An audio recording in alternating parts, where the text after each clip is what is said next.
네, 두 번째 시간입니다. 아까 방금 얘기했던 조세 법률주의, 법률이 그 키포인트예요. 법률 키포인트고요. 자, 보시면 115페이지에 법률에 의해서는 조세를 부과, 징수할 수 있다. 그다음에 필요성은 법적 안정성과 예측 가능성을 제고하기 위해서다. 그게 무슨 말이냐면, 만약 법률 반대 상황을 한번 가정을 해보세요. 법에 아무것도 규정이 안 돼 있는데 국가에서 자꾸 세금을 걷어요. 오늘은 10원 걷었다가 내일은 1,000원 걷었다가 그 다음날 또 100원 걷었다가 막 그래. 자기 맘대로 해요. 그러면은 납세자인 국민들이 편안하게 본인의 어떤 사업이나 그런 경제활동에 전념할 수 있겠습니까? 전혀 그렇게 할 수가 없거든요. 그래서 내가 만약에 100만 원을 벌면은 세금은 얼마 정도 나올 수 있고 그런 예측이 가능해야 되고, 그럼으로 해서 안정적인 어떤 경제활동이나 법적 활동을 영위할 수 있게 되거든요. 그런 거를 제고시키기 위해서 법률에 명확하게 규정을 하는 겁니다.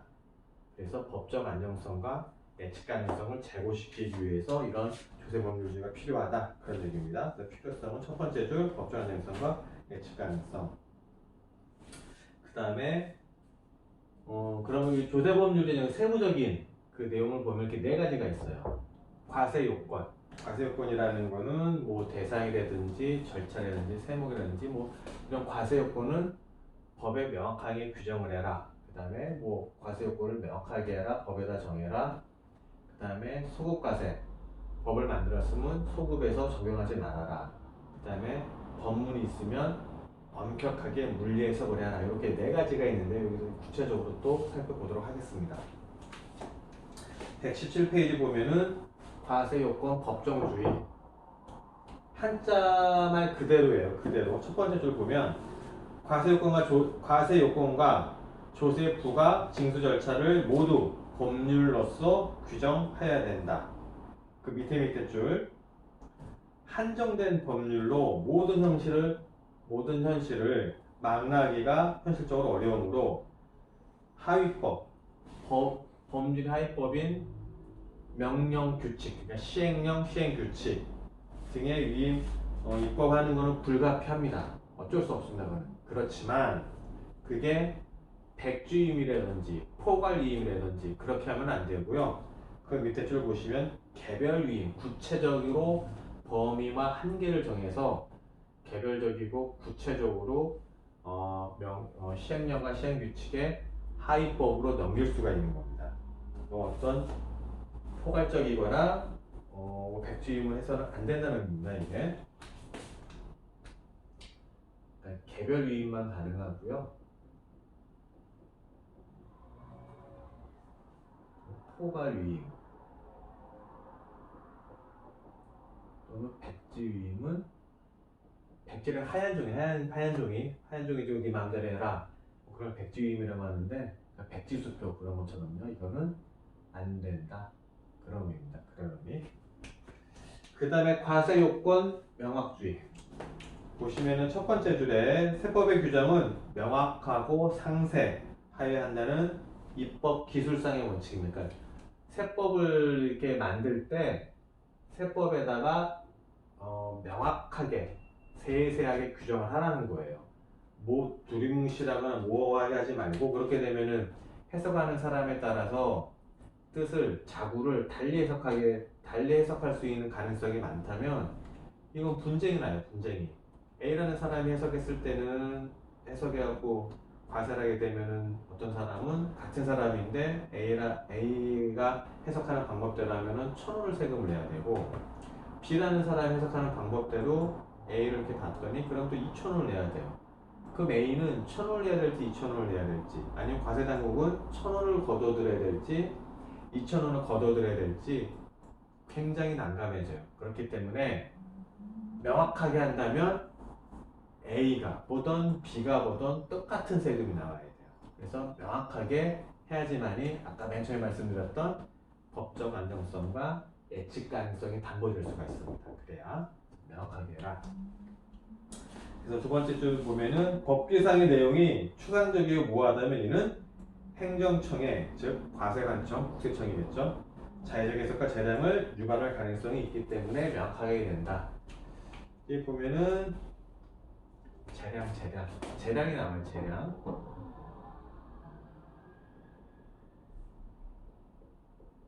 하여튼 이게 좀 어려운 한자긴 한데 재량이라는 건요,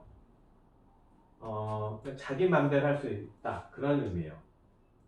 그래서 어떤 명확한 규정이나 한계가 없다면 자기 맘대로 하는 거예요.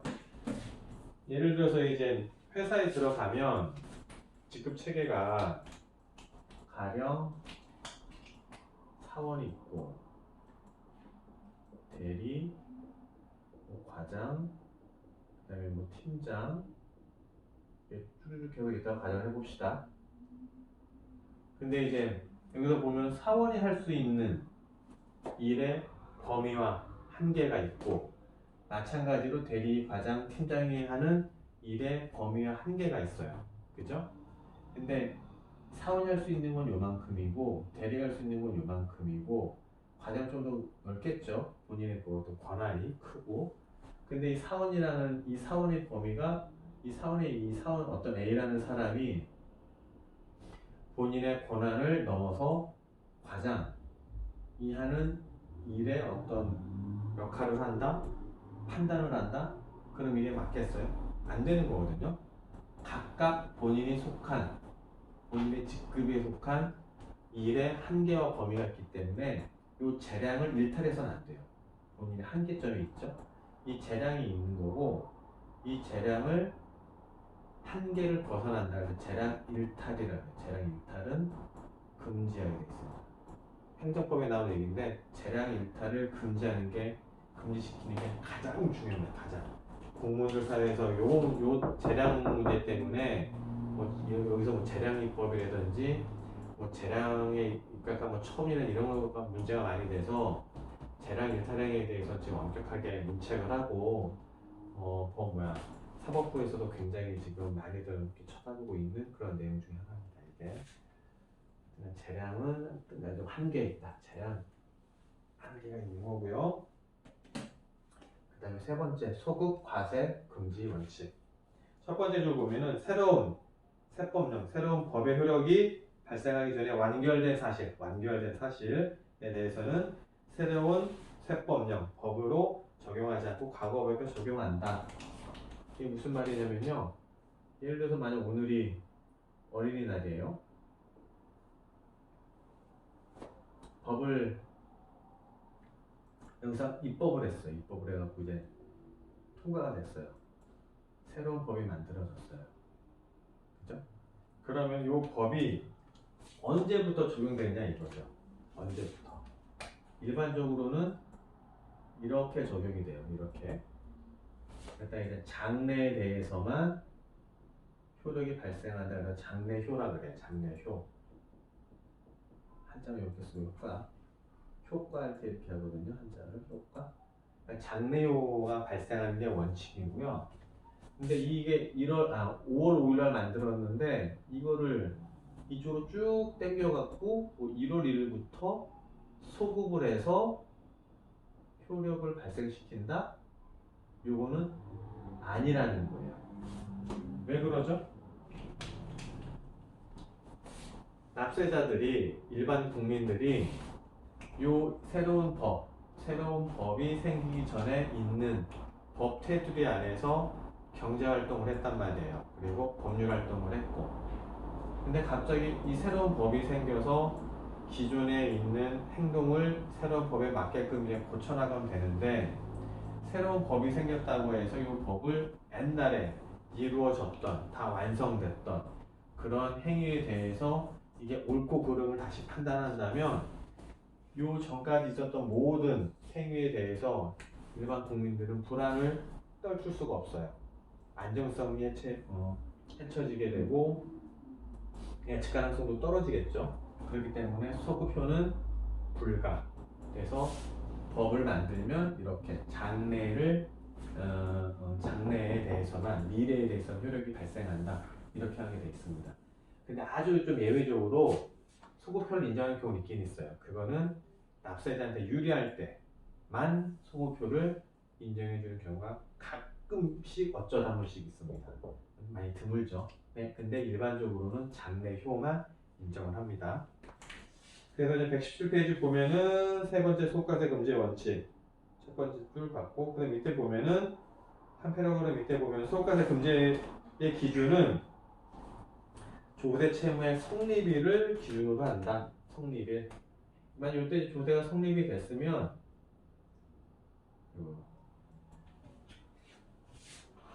성립과 확정에 대한 개념은 나중에 또 배웁니다. 일단 이제 뭐 조세 같은 뭔가 성립이 됐다. 성립됐다고 하면은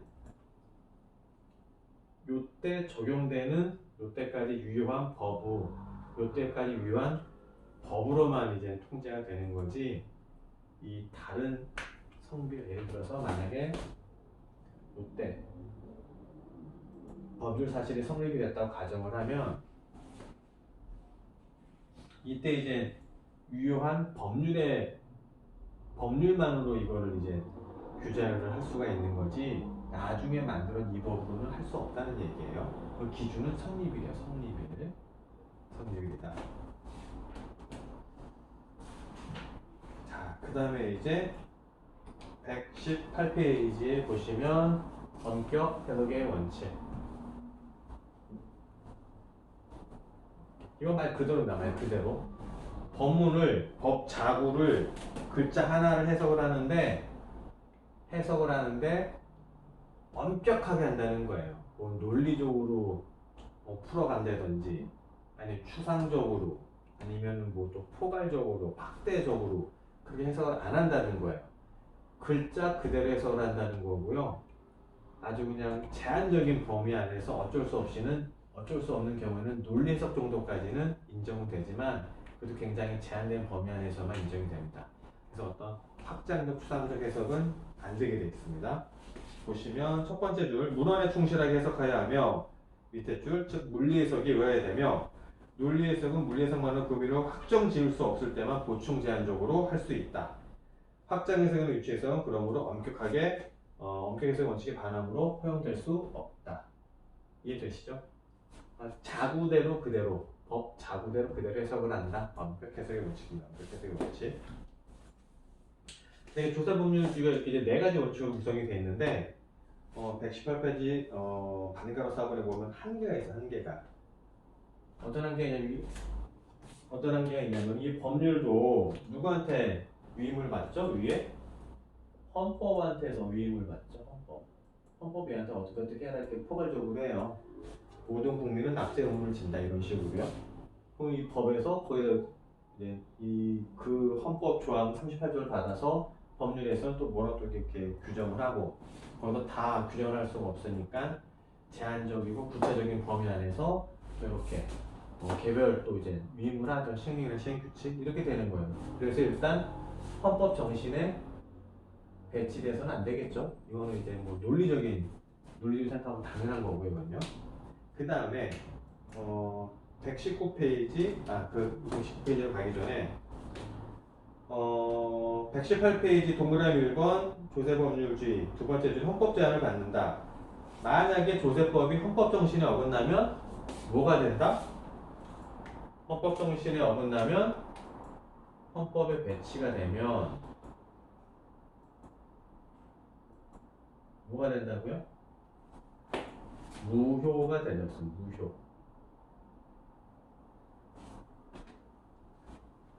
취소란 말도 있고요. 무효와 취소는 어떻게 다르죠? 이 굉장히 중요한 단어예요. 중요한 단어. 법률을 세법뿐만 아니라 다른 법을 볼 때도 개념이 가장 중요하고요. 근데 지금 나온 이쪽 다음 부분에서는 무효와 취소라는 말이 나왔는데, 무효가 뭔지, 또 취소가 뭔지 간단하게 말씀드리면, 무효라는 거는 아예 처음부터, 예를 들어서 이게 처음이라고 하면은 처음에 뭔가 어떤 행위를 했어요. 쭉 이렇게 지났거든요. 시간이 이렇게 흘러갔어요. 보니까 이때 생각을 다시 해보니까 이때 뭐가 좀 문제가 있었던 것 같아요. 그러면은 무효라는 건 아예 처음부터 법률 효과가 없다는 거야. 법률 효과가 없다는 거야. 처음부터 아예. 근데 취소는 뭐냐면 똑같아요. 처음에 어떤 행위를 했어요. 법률 행위를 했는데 좀 어느 정도 시간이 지나서 딱 보니까 이때 뭐가 좀 문제가 있었던 것 같아요. 그래서 요때 생각을 해보는 요 시간이 지나서 생각해보는 요 시점에 어떤 요건이 맞으면 소급해서 이때부터 효과가 없는 걸로 간주하는 거예요. 법률효과가 없는 걸로. 만약에 법률효과가 없는 거에 대해서 상반된 그런 증거를 제시할 수 있다면 그럼 그때 법률효과가 없는 거고요. 그죠? 그리고 이렇게 소급표를 인정하더라도 선의의 제3자한테는 대항력이 없다. 그게 무슨 말이냐면 이 맨 처음에 법령이 일어났었죠. 그리고 쭉 시간이 흘렀어요. 그래서 이때 이제 뭔가 이제 생각을 해보니까 뭔가 잘못된 것 같아요. 그래서 요건에 충족이 돼서 취소할 수 있지만 요 맨 처음에 일어난 행위를 믿고 거래한 사람, 그러니까 선의 제3자, 착한 사람이 아니에요. 일반 통념으로 생각하는 착한 사람, 나쁜 사람 그게 아니고요. 법률에서 말하는 선의, 그 다음에 악의의 개념은 뭐냐면 선의는 모른다, 악의는 안다 그런 의미거든요.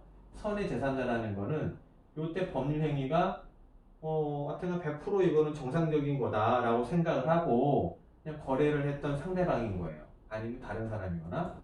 근데 이게 시간이 흘러서 어느 시점에 가서 생각해보니까 잘못된 걸 알 수 있는, 잘못된다는 걸 당사자가 알 수 있는 거거든요. 이 선의 제3자는 모르고요. 그렇기 때문에 이걸 모르고 했던 저 선의 제3자는 이 거래관계, 이 거래행위는 보호를 받을 신뢰를, 요 거래관계에 대해서 신뢰를 했던 제 선의 제3자는 그 신뢰를 보호받을 이익이 있어요. 신의치기라고 하는데 여기서 그래서 그거는 유효한 거예요. 단지 요 당사자한테서만 취소가 되는 거고요. 조금 어려운 개념이긴 한데 이제 민법 총칙이나 민법을 배우시면 뭐 맨날 하는 얘기이기 때문에 좀 쉽게 받아들여질 수가 있지만 지금 여러분이 이제 신입생이고 이제 처음 세법에 입문하는 단계이기 때문에 좀 어려울 수 있어. 어려울 수 있지만 중요한 거는 무효와 취소가 다른 개념이다. 무효는 애시당초 처음부터 법률효과가 없었다. 취소는 처음부터 법률효과가 있었지만 시간이 지나서 사후적으로 어느 시점에 도달했을 때 생각해 보니까 어느 요건이 맞으면 소급시켜서 다시 되돌아가서 이때부터 법률효과가 없는 걸로 한다. 만약 이렇게 되돌아가는 의지가 없다면 그냥 계속 유효한 거예요. 계속 유효. 여기까지 계속 유효한 거거든요. 좀 보셔야 되고. 근데 이런 게 뭐가 있냐면은 이렇게 뭐 소급해서 이렇게 하는 게 미성년자, 한정치산자, 금치산자에 대한 뭐 취소행위, 그다음에 사기 강박에 의한 취소행위, 뭐 여러 가지가 있어요. 민법상에 뭐 140조, 140이 좀 쭉 있는데 그거를 지금 여기서 이제 논하는 뭐 강의 시간은 아니고요. 일단 민법에 그런 게 내용이 있는데 세법이라는 게 민법에 뭐 세법 근처에 있는 모든 많은 학문, 뭐 민법, 행정법, 헌법, 뭐 경제학, 재정학 그런 개념을 다 차용하기 때문에 이런 개념들이 혼재해서 쓰이고 있다고요 지금. 그렇기 때문에 이런 용어가 나올 때마다 그때마다 지금 익힐 수밖에 없어요. 그래서 오늘은 무효와 취소에 대해 제가 좀 더 디테일하게 말씀드렸습니다. 이거는 여기 있고 그 다음에 118페이지 조세문제 한계는 헌법적인 한계가 있고요. 그 다음에 119페이지 두 번째 동그라미 보면은 기술적 한계. 그러니까 뭐가 있냐면은 이게 경제 규모가 커지고 하다 보면은 이제 복잡해지잖아요. 복잡 다단해진다고 하는데 복잡해지면은 법이 모든 걸 담아낼 수가 없어요. 현실의 모든 걸 담아낼 수가 없기 때문에 한계가, 그러니까 그거 갖다가 루폴이라는 루폴, 법적인 구멍, 빵꾸라고 하는 루폴을 루폴. 이게 생길 수밖에 없어요. 생길 수밖에. 이런 기술적 한계가 있기 때문에 이것도 조세 법률 한계다. 이렇게 표현을 하고 있습니다. 어떻게 좀 이해되세요? 제가 좀 말을 좀 빨리 하는데요, 오늘은. 일단 이게 굉장히 중요합니다. 조세 법률주의. 자, 그 다음에 조세 평등주의로 가겠습니다. 조세 평등주의. 그래서 평등주의로 가면은 첫 번째 의, 첫 번째 줄에 입법 기술상의 조세 공평주의와 그 밑에 줄 세법 적용상의 공평주의 두 가지로 구별이 됩니다. 입법을 할 때, 그 다음에 적용을 할 때 이렇게 평등이 구성이 되고요. 그 개념은 뭐냐면은 절대적 평등, 그 다음에 상대적 평등이 있는데 절대적 평등이라는 거는 본인과 상대방이 1대1로 동일하다는 거예요. 서로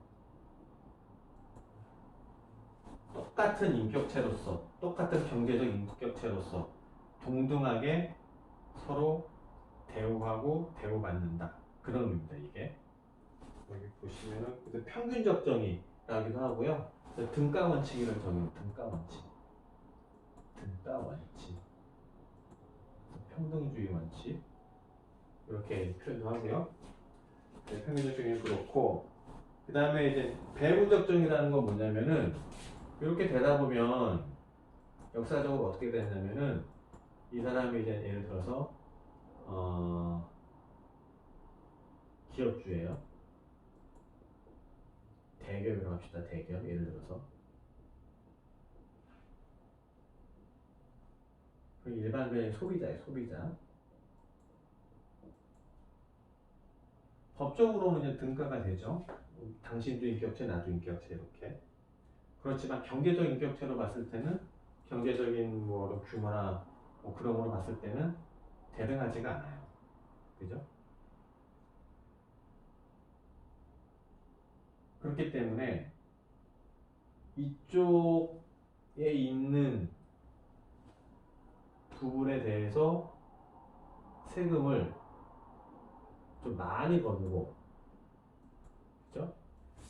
이쪽에 있는 부분은 상대적으로 적게 걷어서, 그러니까 국가라는 거는 하여튼간 국고가 이만큼 고간에 채워지면 되기 때문에 이쪽 부분에 있는 분한테는 좀 이만큼 좀 많이 걷어가고 이쪽 부분에 있는 분한테는 좀 조금 걷어가서 전체적인 나라 국가만 채우면 되는 거거든요. 국가 입장에서는요.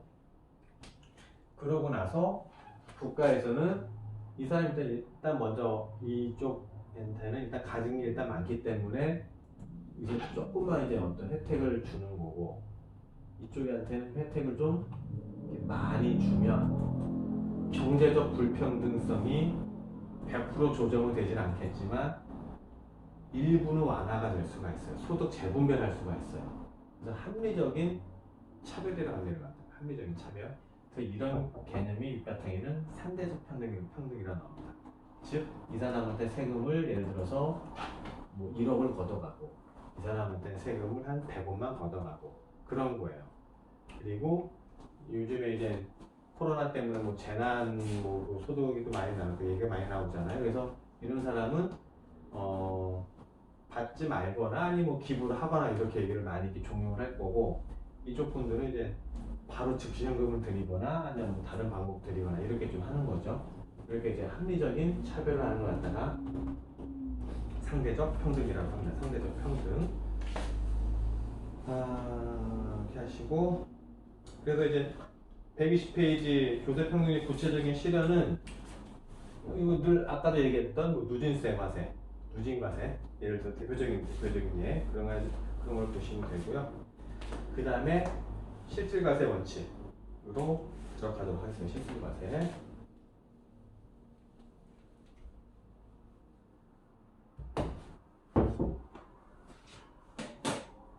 실질과세 120페이지 위를 보시면 실질과세 원칙이란 법적 형식이나 외관에 불구하고 실질의 동그라미다. 실질에 따라서 세법을 해석하고 사실을 인정해야 된다라는 것을 의미합니다.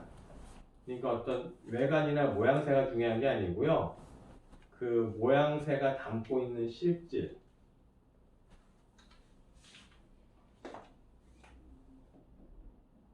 형식과 내용이라고 한다면 예를 들어서 이렇게 밥그릇 이렇게 있어요. 여기 이제 밥이 이렇게 쌓여 있다고 하면은 형식은 뭐죠? 밥그릇이죠, 밥그릇.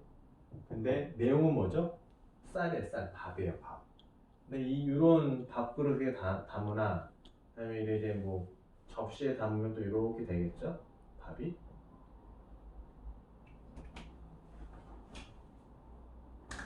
이게 밥이 되겠죠? 그러니까 실질과세 원칙이란 뭐냐면은 이 그릇, 동그란 그릇이던 납작은 그릇이던 이게 중요한 게 아니고 안에 들어있는 쌀, 밥이 중요하다는 거예요. 내용이 중요하다는 거예요. 내용이. 네, 그렇게 이해하시면 됩니다. 실질과세 원칙은. 그럼 좀 더 구체적인 얘기는 잠시 쉬었다가 또 돌아오도록 하겠습니다. 네, 고맙습니다.